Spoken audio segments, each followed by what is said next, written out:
students. I thought I could help them by broadening their horizons, opening them up to the worldly events in a supply chain context. And finally, I care about humanitarian domain and disaster relief. And I integrate some components in my courses to educate the future business leaders with some humanitarian and disaster relief awareness as well. There's only two ways that things get from one continent to the next, and that is either by air or by ship. So we're going to discuss some of the constraints and where they exist, because it's going to affect what kind of turkey and what kind of ham or what kind of food you get for Thanksgiving, as well as will we repeat next year? Will we have to wait till January and February to get our gifts? Or is there something we can do about that? When I was born in 70s, the term supply chain management did not exist. But here in 2022, I'm teaching supply chain management as a professor. And the pandemic has shown that supply chain management could be critical even to the survival of the human species. So come and join us in this faculty office hour, and we will relate supply chain management to many contemporary issues going on out there.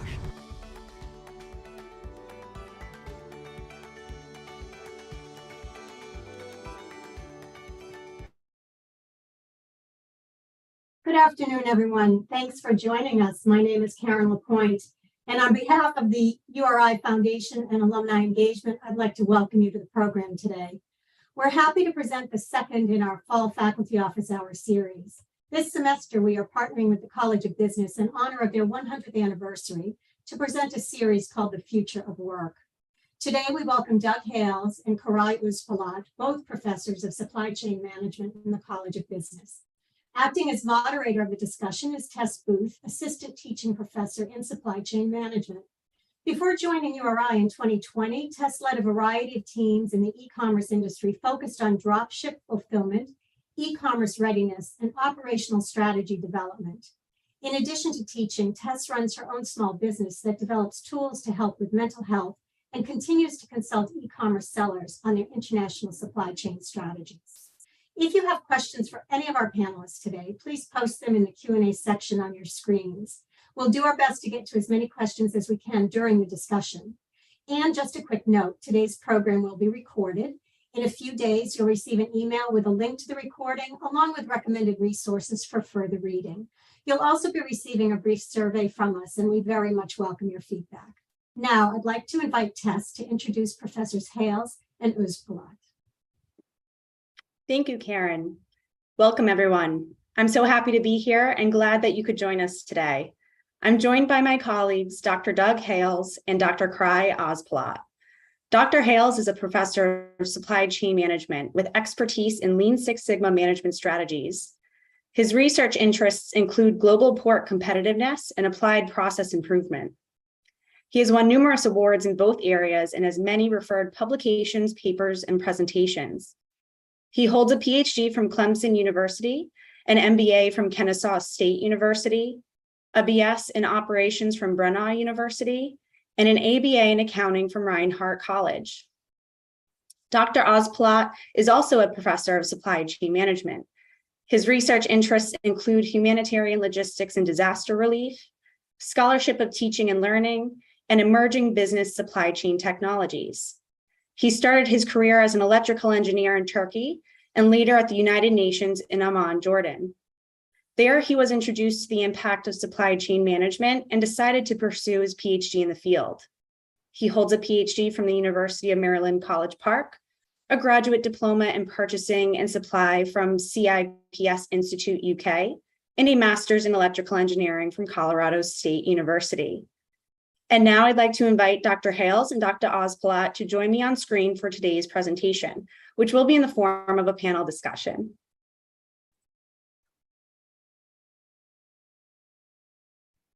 Welcome. Thank you, Tess. Thank you for joining us today. We're very excited to hear from you. Thank you, Tess. It's a pleasure. I know supply chain is quite a broad topic, and there are lots of different points that we could discuss today. So I do encourage the audience to submit questions via the Q&A feature of Zoom so that we can address what is most relevant to you. To start with a very basic foundational question to kick us off, Doug, I'd like to ask you, can you describe what supply chain management is? Sure. Supply chain management is simply all of the activities that take place from the time someone demands something. If it's a commercial product, they're placing an order. If it's a humanitarian supply chain, they may just be needing food, clothing, something from relief. It's all of the activities that take place from the time they place or need until they receive it. So all of that activity that takes place is a chain, and one activity must come before another.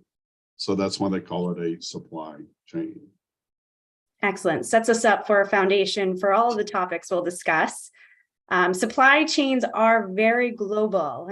We live in a global economy today. So let's start for discussing some global topics that are frequently in the news and we hear about quite often and might not fully understand what the direction moving forward will look like. Koray, let's start with you. In terms of the US-China trade war, there's a lot that we could dive into on supply chains. Can you give us some background information on the US's reliance on China and how we're looking in the future based on efforts or changes to supply chains? Sure, Tess. This is a very relevant question.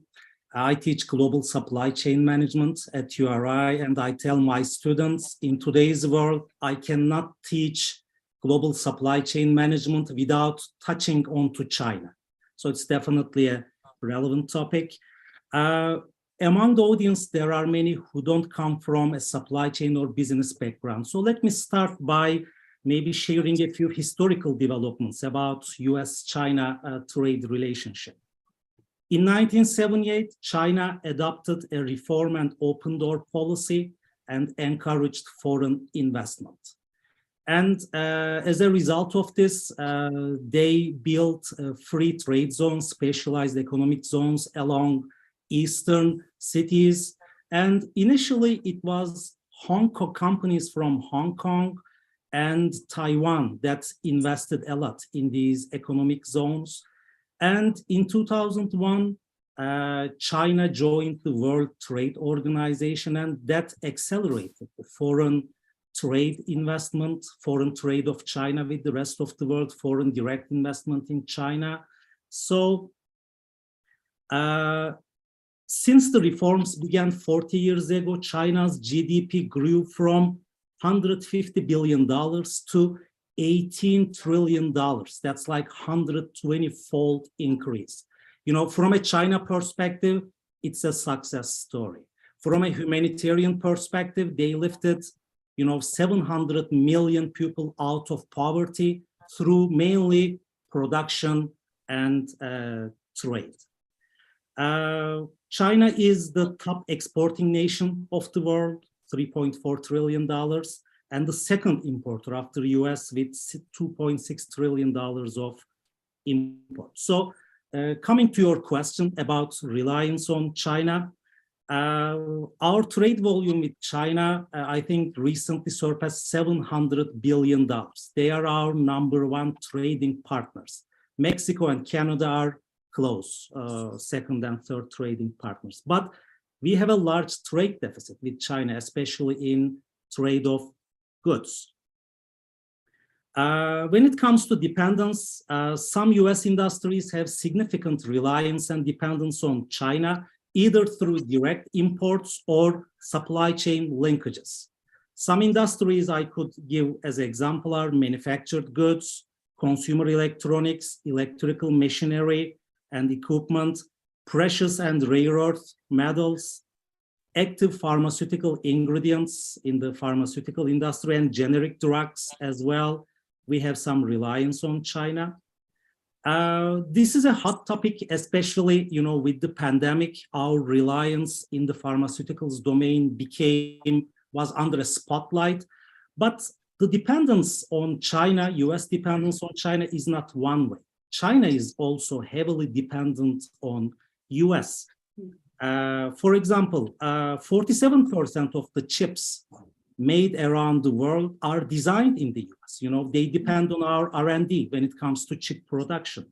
And Chinese chip makers depend on a Dutch company, ASML, to buy the machinery, to the tooling to make those chips. So global supply chains create mutual dependencies in many domains. And in the pharmaceuticals, we have some dependence in APIs and generic drugs on China, directly or indirectly, but they depend heavily on us for branded drugs and the R&D in the US as well. So I think we should initially focus on not all forms of dependencies, but the asymmetric dependencies with China. And Koray, if I could add something, there's an interesting story on that. For a while, China could not even make enough chopsticks. So they actually contracted with a plant in the south, in the middle part of Georgia, close to the Macon area, to contract with that plant to make chopsticks for them, because they're primarily made out of poplar wood, which is quite prevalent in that part of the country. So Koray's there's a lot of dependencies there. I've not checked into the status of that plant since before COVID, but before COVID, they were making billions of chopsticks per year and shipping them to Asia. And that's just one example. Very interesting. I know throughout the pandemic, we heard about, significant range of shortages due to every country taking a different approach to how they managed COVID. Do you foresee supply chains changing in the way that they approach international relations now that we've experienced shortages? Do you think there'll be a bigger push to have suppliers that are more local or based in the US? Well, no doubt that retrenching has already taken place, especially in those that have military application.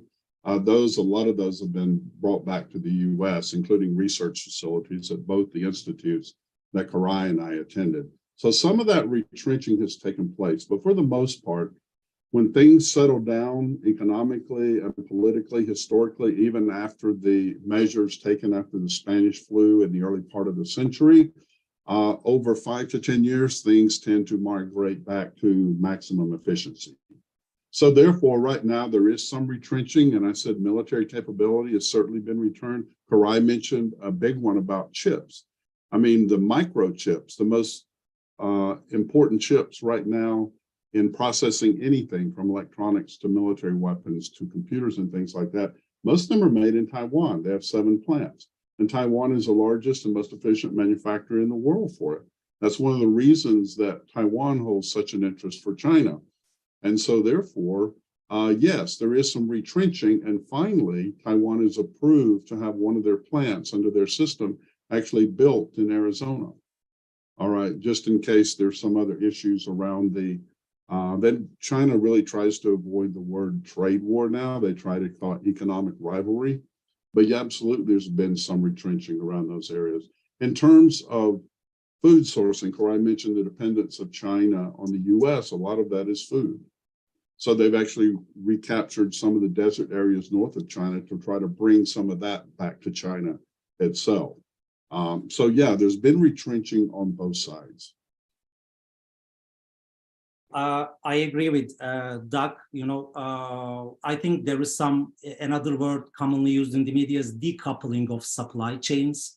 The trade balance, the trade deficit with China has shrunk after the trade war started. And now many US companies are considering China +1 sourcing strategy. It may be difficult to leave China, but at least diversify the supply base. And it could be either friendly shoring, like develop or find another supplier in Vietnam, Cambodia, other parts of Asia. It could be near shoring, bring manufacturing to maybe North America, or it could be reshoring, bring manufacturing to United States. So I see more regional supply chains in the future. The concept of modern, lean global supply chains is not obsolete yet, but it's re-evaluated. Global conflicts, protectionism, wage inflation in China, all contributed to more interest in diversified and regional supply chains. Another trend I see, recently is automation. Especially with the pandemic, there is more investment in automation technologies in the US. A few months ago, I read a statistic, the capital investment went from 15 billion a year to $25 billion a year. This includes warehouse automation, autonomous trucks, additive manufacturing. So this will reduce the labor risks, and also a lot of investment in mapping supply chains and providing visibility across the supply chains. And finally, I think companies are also evaluating single sourcing, like Apple single sources, most of the parts that go into an iPhone. The just-in-time model and single sourcing is also re-evaluated given the increase in frequency and magnitude of disasters, the pandemic being one of them we are living through. And a huge trend that plays into that, Koray's talking about all of the movement, the things and the good. What you've got to understand now, sometimes the media treats the topic of espionage as though taking trade secrets from one country to another. Now that's the intervention of the digital technology. With recently at a conference, it's almost all practitioners. And there were three really big things they brought up. And the number one was the digital supply chain, the digital movement of information across the internet being captured and used against them, either to capture IP or to prevent something. So part of that has to be protected. So when Koray was talking about the investments there, a huge investment now is in cybersecurity to try to protect the information, because that information is gold, and that feeds into that digital supply chain. That's a huge component as part of that. So those investments are key to the future. If we're going to continue to compete globally, we have to do that. And again, that feeds back into the chips, the microchips, the capability of these things that have to be protected. Very interesting. I think in the recent infrastructure bill, billions of dollars were dedicated to cybersecurity, right? Mm-hmm. That's up. I think we call it the Inflation Reduction Act bill now instead of the infrastructure bill, is my understanding. It's whatever name they come up with. Now, cybersecurity is interesting because if you're doing it right, you don't have a problem.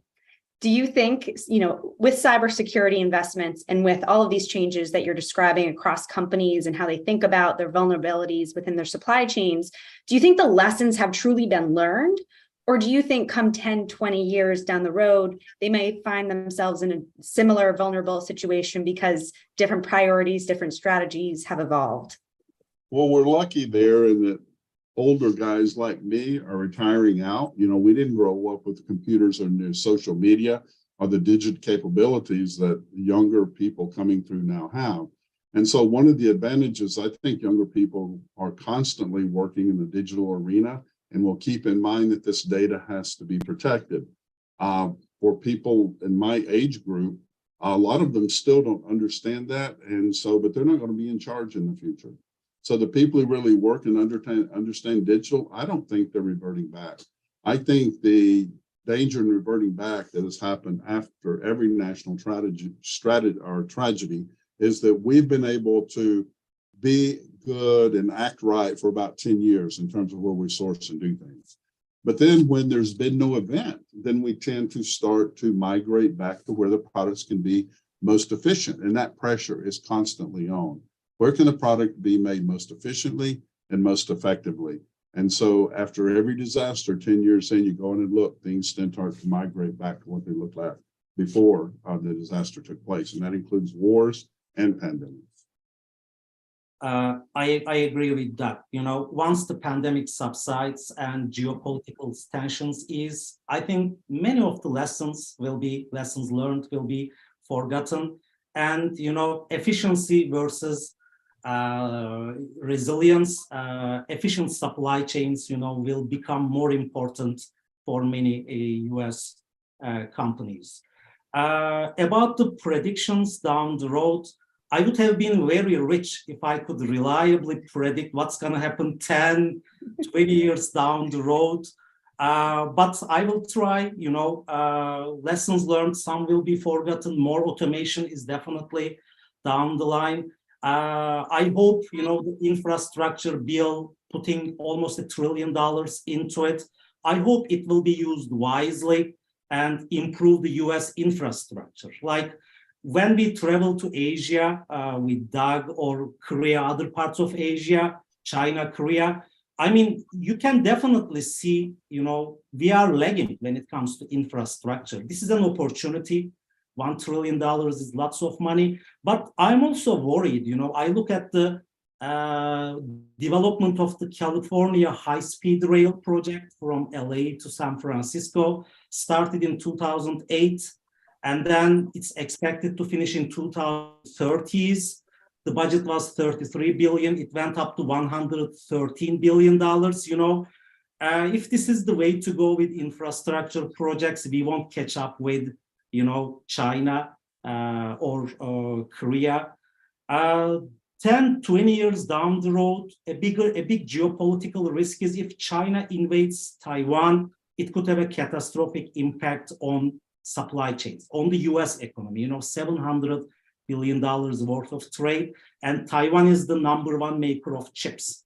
Until we, build the local capacity, we are reliant on the production capacity of Taiwan. And I see renewable energy, electric vehicles, chips, consumer electronics. There is lots of dependence on China and Taiwan.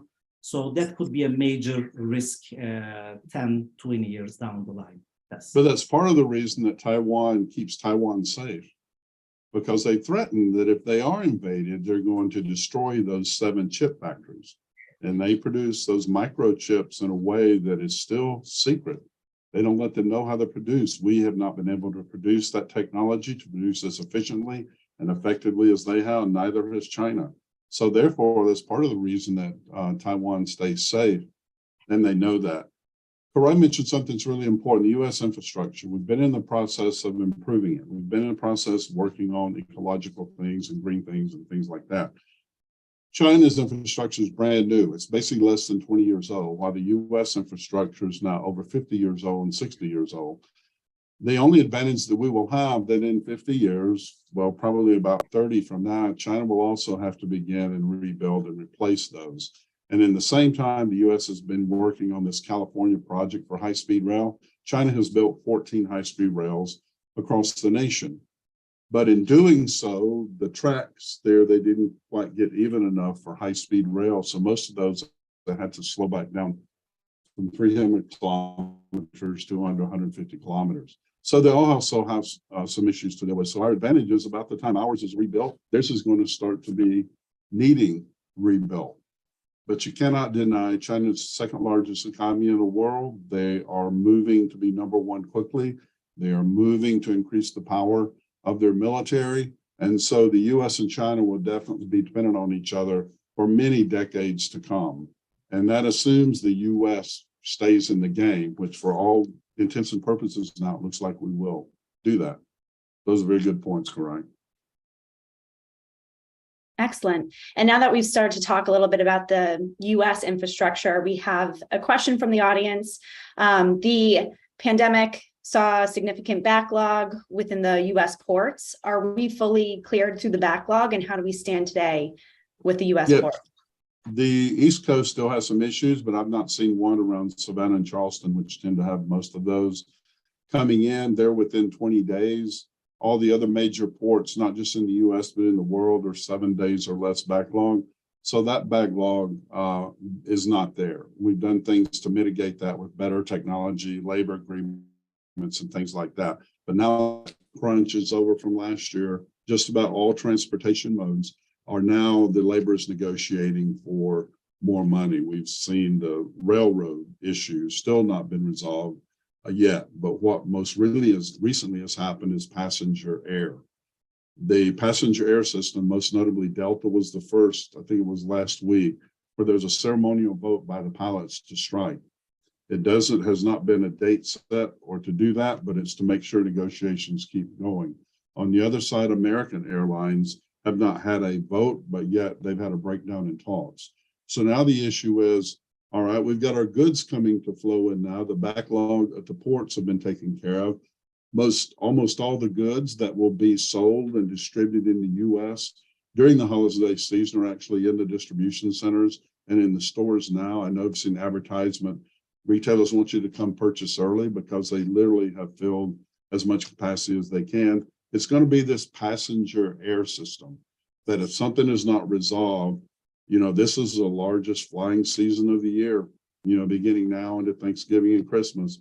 So if that is not resolved and these pilots go on strike, even from one of those airlines I mentioned, it will have a huge bottleneck on the system and create issues for holidays. But right now, there's been no date set. There's been just a lot of saber rattling because everybody's trying to get their way. Interesting. So if I understand correctly, we should expect more issues with supply chains in terms of passenger travel instead of shortages of items for holiday sales. Right. I think that Koray brought up the infrastructure of the roads. There's a lot of construction going on. There's a lot of delays there in just about every city. And they're working now. They're going to work through the holidays. And then the passenger air is the most frequent one that could impact hugely, overnight if those strikes actually took place. Great.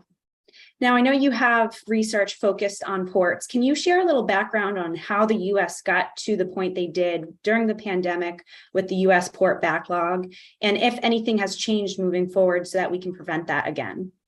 Well, sure. Remember, we were in the pandemic, and so therefore you can't ship something unless it's made. So China restarted first and started making things again. They make close to 28% of the goods in the entire world. The U.S. is number 2 at around 18%. So they started making things and started shipping them. Well, they all showed up at the ports at the same time. And the West Coast ports, which are the largest and ones that impact the commercial movement of goods from Asia into the U.S. the most, well, they didn't operate at that time 24/7. And they operated one shift, maybe 2. And then they were asked to go online quickly and start to bring this stuff up. So we had a lot of vessels waiting to be unloaded and then not operating 24/7 when you have shipping coming in 24/7, 365, but you're not operating 24/7, 365. The backlog is going to occur very quickly. And then on top of that, if you remember the negotiations with the President Biden last year, there was a work slowdown started to take place with the Longshoremen's Union because if they were going to get up to the speed and operate this way, they wanted more money to do it. Also, there were regulations in and around that area to protect the environment and residents. So a lot of the activities taking place couldn't occur after 10 p.m. at night because they created a lot of extra light and noise. So the president intervened. They started operating 24/7 for a while. They cleared this backlog by February, I think it was, when they finally got things down. So that backlog is clear, but I just read in the news today, the labor unions there, just like we talked about air and rail, also would like to negotiate for the Longshoremen Union. And they have now started a work slowdown again at the ports. It's in its infancy. But there's a second part of that. You said, what have we done to mitigate that? Well, we now have the capability to operate 24/7 in areas that we really had not done before. Number 2, because of the changing climate, we've actually began to bring vessels through the Northwest Passage down into the east coast of the U.S. instead of the Panama Canal being the only option. So we've started experimenting with that back in the early 2005 and 6. With the Boston port actually had a partnership with a that freight liner eventually backed out of the partnership, but it was to bring more vessels through the Northwest Passage. That brings in a conflict between Russia and China, then who controls that, Russia and Canada, in terms of who controls and regulates that. So the lessons learned is, we have been able to leverage some climate change initiatives that could help. We've increased the capacity at the ports to do that. And the last component is sea level. While we've not mitigated, and will come very quickly as our sea levels are rising, I'm not getting into a political argument. You can see it happening. What we've not done, and we have researchers at URI helping work on that, is that both the military and the commercial ports are concerned that their infrastructure on average is about 36 inches above sea level. So when that infrastructure rises just a few feet, that greatly impacts the entire infrastructure at the port. And that also must be included in upgrades to manage that global climate change. That's what we've not really addressed. As some of these ports now are easily could be underwater. And it's not just the seaports, it's also the freshwater ports that are inland too, that we tend to call short sea shipping.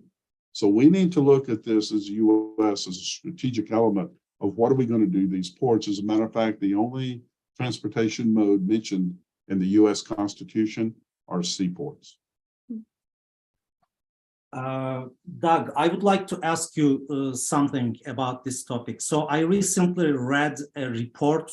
They reviewed 351 container ports around the globe, and Port of LA came 328 behind Tanzania's Dar es Salaam, and Port of Long Beach came 333. There is not a single US port in terms of productivity in the top 50. You know, comparing, you have visited over 100 ports globally, comparing US ports with, like, let's say, European ports, both are heavily unionized. You know, what is missing in the US? Why are our productivity numbers 30, maybe sometimes 40% lower than competition in Europe? Well, that's a really good question. Part of it, as I mentioned, there's basically three elements to that. One of those is that the European and Asian ports will operate 24/7 if they need to. Part of it by law and part of it by contract. The most heavily used ports in the U.S. are those on the West Coast, and they did not or were not set up to operate 24/7 until this time last year when the president intervened and said, look, let's get there. So if you look at it on a 24/7 scale, which is how that utilization is based. Number two, like most unions that are trying to protect their employees, there was a lot of agreements set up about things that we could not automate. In fact, now I think I'm right, the only fully automated port in the world, 100% automated, run by robots and technology, is the port of Xiamen in southern China. But others have been able to bring automation in to do this, and technology that the U.S. has been reluctant to do. And there's a third element, there's another element to that, and that investment.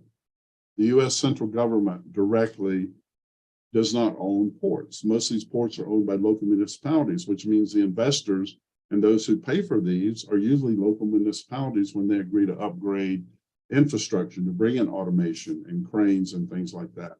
Whereas every other country in the world centralizes a lot of the investment around ports in the central government. So here, most of that investment comes from public-private partnerships and usually with local controllers, sometimes even owners that are involved. And usually most of the ports, the land is leased by the local government or municipality that owns it, but it's actually operated by other players. So that's what is genuinely different. Most of the other world or the bigger players in the rest of the world, that is a central government function. Now they still get public-private investors, but they are more involved in that, where the U.S. doesn't have. And that's been a criticism for many years. There should be a centralized port policy nationwide, but to do that, we've got to deal with all these ownership issues. So those are the three big reasons we've always shown lower than other countries on the efficiency scale. Great points. Thank you, Doug. I think this problem has been in making for decades. You know, the pandemic has shown the limitations of especially West Coast ports, but it was a problem in making for maybe 3-4 decades at least. And the recent infrastructure bill budgeted, I think, $42 billion to improve the nation's ports and airports. Hopefully, you know, this money will bring some improvements as well. The port share of that, now that has been talked about politically, but that's a drop in the bucket. It's like saying I donated $1,000 to improve the roads in the parking lots at URI. So does that bring it to the point? Absolutely. There's one other point that is taking place too that will affect this long-term, Koray, and those of you that are listening. Because of the pandemic and because the cost of containers were 10 times in many cases what they were before the pandemic, the carrier or the shipper, the shipping companies are now investing in brand new container vessels. In fact, between the latter part of 2023 and the first part of 2024 will be the largest changer of technology in those container vessels that we've seen. And that is one lesson, Tess, that we have learned, is they're a lot more fuel efficient. They operate on alternative fuels that's being tried, plus the sheer efficiency of having large vessels. Now, a lot of that infrastructure money that you talked about will have to go to upgrade the ports so they can manage some of those, because not every port in the U.S., including those on the East Coast, equal the capabilities of the LA Long Beach area. But that will probably be the largest. I think that one of the reports I read will be the largest changeover of container vessel technology in history, as these shippers, as the carriers end up increasing to this new technology over the next 18 months. I think that's very exciting. That will bring its own set of challenges, but it also will bring its own set of efficiencies that I think are important. That is certainly an exciting change and going to be a long path to get there. I do have another question from the audience. We're going to switch gears and go back to air for a moment, realizing that passenger airlines is only a partial movement of goods within the U.S. Dr. Hales, would you like to comment on the consolidation of the air industry and potentially the impacts of the United Airlines Chapter 11 and Express Jet bankruptcy filing? Well, individual airlines filing bankruptcy is not as big a deal as you think. When you talk about the consolidation, that has happened once in my lifetime, a big one. So if you look at Delta now, I can't even remember the 12 or so airlines that are consolidated into now what we call Delta. United and American did the same thing. So there's always a consolidation going on. Or some of these airlines, they contract out. For example, I know that many of you fly, you'll see, say, American Airlines or United Airlines run by TED, which is technically, legally, maybe a separate airline, but yet controlled by United. So you see these partnerships taking place. So the single bankruptcy of an airline or something like that is not a big deal. That usually can be absorbed. But I've yet to see the movement for a huge consolidation that has taken place, as did, I think it was in the 70s or early 80s, when these airlines really took on 10 or 12 other airlines, smaller ones, and consolidated into bigger ones. If anybody's out there old enough to remember Northwest Airlines, well, certainly that's part of Delta now. Or the removal of airlines. If anybody remembers Pan Am, one of the most powerful passenger airlines in the world, and they went bankrupt, and their assets and things were absorbed by other airlines. So this is a good thing when weaker players are either consolidated or put out of business. But I haven't seen the move to be that consolidation that was taking place at the time, because there's just not that many international airlines like there were at that time. So if that didn't answer the question, ask them to repost it or something different. But that's how I read and interpreted the question. Great. Let's continue to focus on the US for a moment, but switch topics to focus a little bit on inflation, which is certainly something that's been in the news and something that we're all thinking about as consumers. How do you think supply chains play a role in inflation? And I'll let either of you jump into this one. Well, studies international things like that and politics inside of it. So I would like to hear what he has to say actually before I respond. So in my classes, I relate supply chain management to many ongoing events, and like a labor strike causing supply chain problems, environmental issues like drought in the West causing some transportation problems. And recently, I found an opportunity to say inflation is also a supply chain problem, right? So supply chain is the center of many things, actually, which is becoming more visible recently. Let's pick the automotive industry. I mean, car sales reached 17 million before the pandemic hit, which dropped down to 14 million. Actually, demand was way above 14 million, right? I mean, the dealership lots were almost empty. So a significant portion of the almost 30% price increase in the automotive industry was driven by supply chain troubles. They couldn't just make enough cars. There were enough cars. There was supply shortage.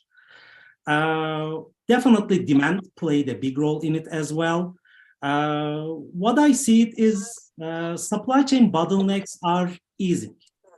So Doug has mentioned, the port side, West Coast ports are now back to pre-pandemic kind of levels. Many retailers nowadays have full stocks going into holiday season. Tess, as you said, last year, they were advising us to buy early, maybe, right? Our holiday shopping, that's not a problem. They are overstocked now. This is a complex problem. Inflation, there is a demand side to it, which was traditionally the most important driver, but this inflation is also driven by supply chain issues. There is often a lag in the economy between cause and effect. Now we see supply chain bottlenecks are easing.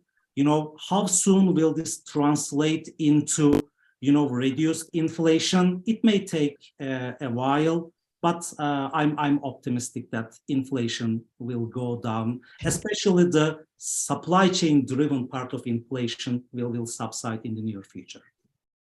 Thank you, Koray, because I needed part of that background because this is a hot button issue with me that literally I get hot when I think about it. Whenever, the balance of currency in the system, the balance of money has to be maintained. And it usually tends to follow the growth. So, right, new people are born, population increases, you have to increase the money supply to keep the value close to the same. We've always planned for 1 or 2% inflation per year. It's just a natural thing. The problem is we dumping trillions of dollars into the economy. And while people criticize this administration, remember when the pandemic started, we also dumped more money into the economy. Whenever you put a larger supply of money into the economy that does not accompany those goods automatically increase in value. So that is something a lot of the public didn't understand. That's what inflation comes from, too much money relative to the growth in goods. So naturally, I had $5 yesterday, I got $10 today, but I still only have 5 goods to buy. The price of those goods are going to increase to the point of absorb that $10. And so we did not stop the pumping of money into the system fast enough. The second part about this, and I hope someone from the Federal Reserve is listening to this, if we look at what started the Great Depression, it was a too quick rise in interest rates. So in other words, we're trying to offset inflation by increasing interest rates so that the demand for products dampen. So therefore the inflation will follow. But if you do that too quickly and shut things down, we found out historically what will happen is you take your economy very quickly into a recession. And my big 0.75% that in order to dampen inflation, there is, as Koray brought out a really good point, there unfortunately is a pretty good lag between cause and effect. So I think every month there will be an increase still. The problem is we need to stop it at the point before it puts us into recession. But we do have to do something to dampen the supply, to dampen the demand till the supply comes up. And then we begin to absorb all of this extra money that's thrown into the system. So this is very doable. It's one of those lessons that we don't seem to have learned, right, in the long term. It's hard to balance that. The Federal Reserve, the money supply is not controlled by the government. It's controlled by that pseudo agency called the Federal Reserve. And it was separated for the purpose of preventing politicizing the currency and try to maintain the value of currency. If we don't do this, inflation spikes and drives. And I meant to bring it with me. So the largest paper money ever printed in the world? It was a $100 trillion bill. And I have several of them. They came from Zimbabwe. And the reason they printed a $100 trillion bill is their inflation was 300% per year. And so therefore, I still have it. I meant to bring it and forgot. You can literally see $100 trillion. They also had $50 trillion notes and $20 trillion notes. So inflation has to be controlled. Interest rates rising is a good thing, but I think it's too fast now. And stop dumping money into the economy without also something to produce with it, a good or service that accompanies it, because all it does is make everything expensive for everyone. That's a lesson we don't seem to have learned at many levels.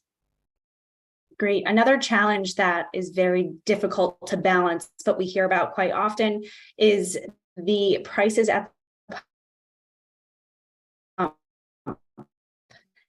Koray, let's start with you. How do you think supply chains on a global need today for fuel? Tess, I have a connection problem, I think. Could you repeat the question?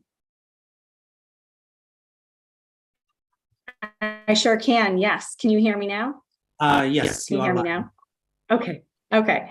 The question was, how do you think supply chains from a global basis are impacting the prices we see at the pump today? They are definitely a big driver. You know, when the pandemic started easing, gas prices went up from below $2 to $3.50, but then all the way going up to $5 a gallon. I think it was driven by not the US demand for more gas, but it was driven by geopolitical factors.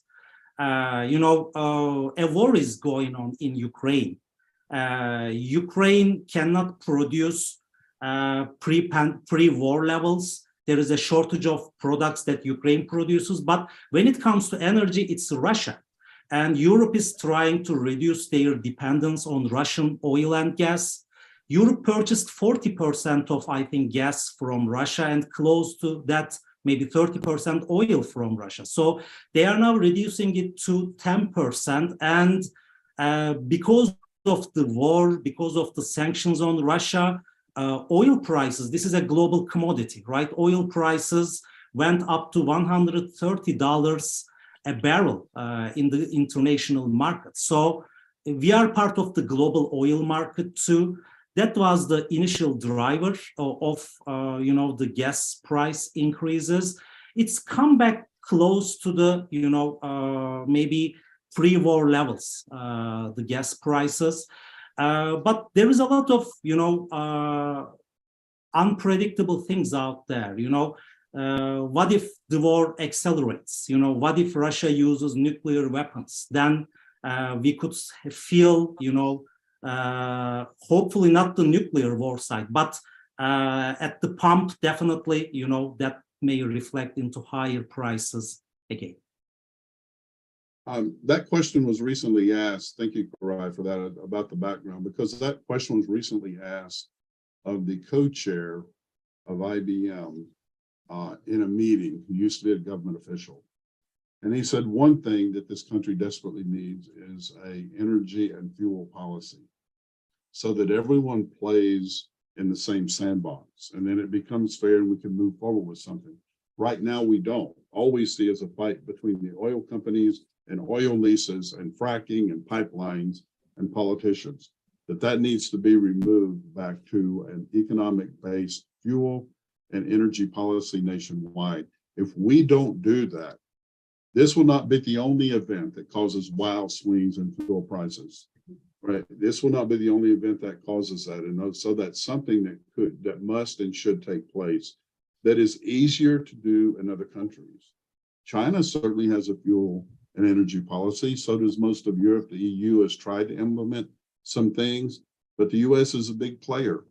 We are one of the biggest fuel users in the world because we are still one of the major manufacturers in the world. I think China, as I said, around 28% of the goods in the world. Well, up until 2009, the US made most of the goods in the world. And now we're around 17 or 18% total. That's still a lot. So the US and China are going to be using a lot of fuel. So we need a national fuel and energy policy that companies and organizations can follow to it's really hampering things now. That's going to repeat. So if we don't do something to deal with this, we could even see a wider swing in prices later on, which is devastating to the people we don't want to devastate, and that is to the poor, and especially the working poor are still out there trying to do their jobs and yet lost. And of course, regardless of what things get hiked up, not all of us can go out and buy an $80,000 electric car to mitigate this. So we've got to go another way with it. Doug, you brought an excellent point. I agree with you. You know, we are the top producer of, I think, oil or gas and the second in the other category. I'm surprised when I see our president go to Saudi Arabia, you know, to persuade them to increase production, or maybe talk about removing sanctions on Iran, Venezuela to increase the supply of oil. And energy policy is really important. We have enough energy in the US, you know, to increase the supply and control prices. I personally believe the future is electric and renewables, and I fully support it. But until that future is reached, I think, you know, we can produce more oil and gas, and that will kind of limit the price hikes, or also contributing to lower inflation as well. Well, I brought up something important about electric. Now, both of us have a background in electrical engineering. Can you still hear me? Yes. Okay. And so one of the things that anyone that's in the know in this knows that the sun will provide all the energy that we need for centuries. So what we don't really have is an energy shortage problem. What we have is an energy storage problem. We need to develop better technologies to capture and store the energy that's available. And in doing so, a small fraction from the sun, we would not be talking about energy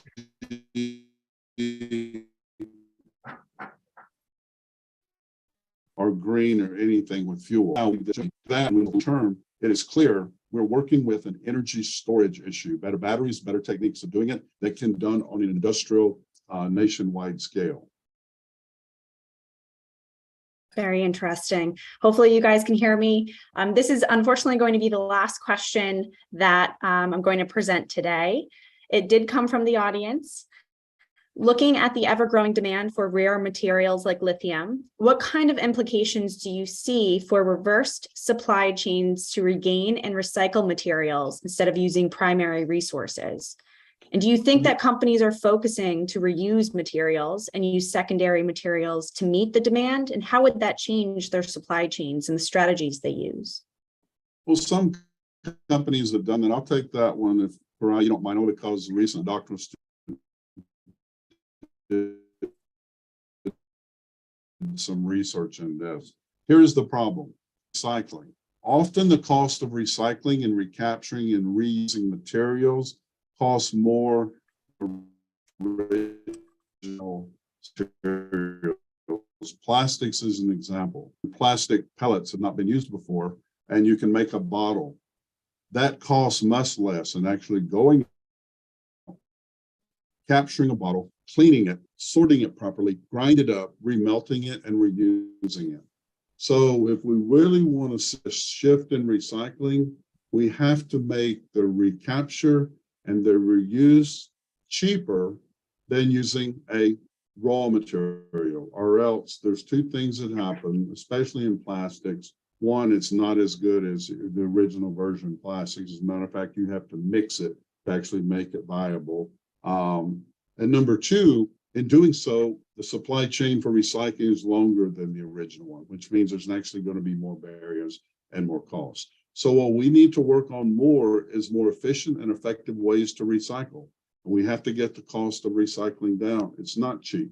That's why you see all of this cheating of dumping bottles into the ocean and all of the issues with microplastics, is that it's very expensive to do so. And some companies have strategically put this off on their suppliers so they can say, hey, we're green. You know, we don't have any waste. And reality is all they've done is told their suppliers, hey, you're responsible for now picking this up and recycling it.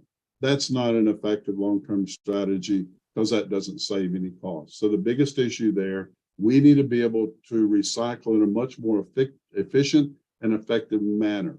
And everything I've looked at as part of the research that a doctoral student and I did there were very few things that you should actually take in and recycle at the same cost or less than the original use and mining of the materials. So that's an issue that we still need to deal with, and I still think it should be dealt with at a national level and investment put into more efficient and effective ways to recycle. Then it's an easy problem to solve. It's cheaper to reuse this stuff than it was the first time, and right now we can't say that. Doug, thank you for explaining the economics behind the closed loop supply chains.